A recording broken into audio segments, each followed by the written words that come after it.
जय Shri Shyam, welcome back to my channel honeybee blog. मेरा last blog देखा था जो लुहागर तक का था। अभी हम लोग जा रहे हैं जीण माता। मौसम आप देखो, मतलब धूप तो बहुत तेज थी, लेकिन कभी कभी बादल ऐसे आ रहे थे, मतलब एकदम ऐसे लग रहा है चलती फिरती सीनरी देख रही हूँ। मतलब देख के ही मन इतना खुश हो रहा था, तो मैंने सोचा मैं पूरी क्लिप्स में शेयर कर देती हूँ। हालांकि तो बहुत सारी क्लिप्स बनाई थी, सब शेयर नहीं कर रही हूँ, पर थोड़ी थोड़ी कर रही हूँ कि रास्ते का व्यू कितना अच्छा आ रहा था ये करके। अभी हम लोग जा रहे हैं जीण माता। तो जीण माता के रास्ते पे, वो भी पहाड़ पे ही है, पहाड़ की तलहटी में ही माता का मंदिर है।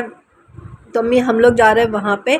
और कृपा कैसी बताऊँ आपको, ऐसी कृपा बरसी हम पे जैसे भगवान हमारा ही इंतज़ार कर रहे थे कि कब आए हम लोग और हमें दर्शन दे। ऐसा ही खाटू श्याम में हुआ, और ऐसा ही जीण माता में, और ऐसा ही सालासर में हुआ हमारे साथ। जब हम लोग जीण माता पहुँचे तो हम लोग को पता नहीं था, वहाँ पे 2 लाइन थे। हम लोग जिस लाइन में घुस गए ना, पहली वाली लाइन डायरेक्ट थी और दूसरी वाली लाइन बहुत घूम के थी। तो फिर हम लोग का मन कैसे अच्छा लाइन से निकल के हमें तो डायरेक्ट दर्शन करने हैं, दूर से ही हाथ जोड़ लेंगे।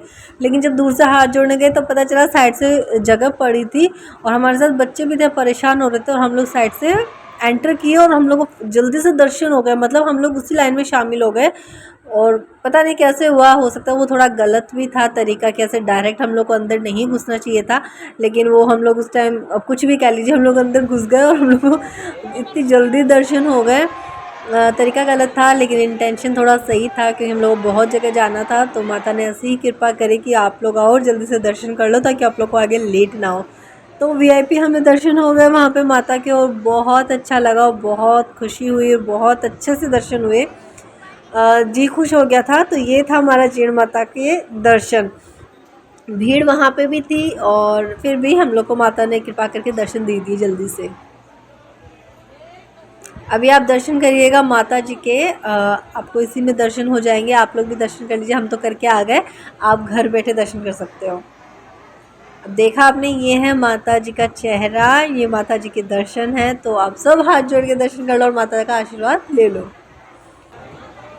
जीण माता से निकल के हम लोग को लगी थी बहुत ज़्यादा भूख। तो पहले इच्छा ये थी कि हम लोग खाना खाएंगे, तो हम लोग पहुंचे थे खाटू श्याम। और खाटू श्याम पहुँच के सबसे पहले हमने खाने का ही काम किया, क्योंकि दर्शन करके खाने के लिए आते तो हम लोग को बहुत लेट हो जाता, अंधेरा हो जाता, तो कोई मतलब ही नहीं रहता, पूरा दिन निकल चुका था, बच्चे भी भूखे थे। तो सबसे पहले हम लोग खाटू श्याम पहुँच के सबसे पहले खाना पीना किया। उसके बाद हम लोगों ने खाटू श्याम के दर्शन करे, और वहाँ पे ऐसी कृपा हुई, इतनी सारी लाइनें थी। पहले सोचा था स्टार्टिंग वाली लाइनों में जाएंगे ताकि ज़्यादा नज़दीक से दर्शन हो, लेकिन भीड़ इतनी थी स्टार्टिंग की 3 लाइनों में। हम लोग चौथी लाइन में एंटर करे, वहाँ हमारे अलावा कोई नहीं था। तो हम लोग इतना जी भर के वहाँ पर भी हमने दर्शन किए। तो वो आप देखिएगा मेरे अगले ब्लॉग में। इस ब्लॉग में सब एक साथ नहीं डालूंगी, वरना ब्लॉग बहुत बड़ा हो जाएगा। ये यहीं तक का था, बस आपसे बातें करनी थी, गपशप मारनी थी, तो छोटा सा ब्लॉग डाल दिया जीण माता के दर्शन। और यहाँ चल रहा है हमारा खाना पीना। मैंने एक राज कचौरी ली थी पास ही के किसी रेस्टोरेंट से, लेकिन एकदम बकवास लगी मेरे को वो राज कचौरी, तो अच्छी नहीं लगी। पर यहाँ इसका नाम मुझे नहीं याद है रेस्टोरेंट का, लेकिन खाना अच्छा था, यहाँ का अच्छी फैसिलिटी थी। हमने यहाँ पे खाना वाना खाया, छोले भटूरे खाए, और फिर हम लोग गए थे बाबा के दर्शन करने के लिए। तो ये मेरा जीण माता का और खाटू श्याम के रेस्टोरेंट का ब्लॉग कैसा लगा कमेंट करके ज़रूर बताइएगा। अच्छा लगा हो तो लाइक करिएगा। और अब हमारे कदम बढ़ चले हैं बाबा के दरबार की ओर, तो बने रहिएगा मेरे ब्लॉग के साथ। प्रसाद आपको भी मिलेगा, आराम रखिए, थोड़ा सा ठंड रखिए, पहले बाबा को भोग लगेगा, उसके बाद प्रसाद मिलेगा। कैसा लगा लाइक करिएगा, कमेंट करिएगा, शेयर करिएगा।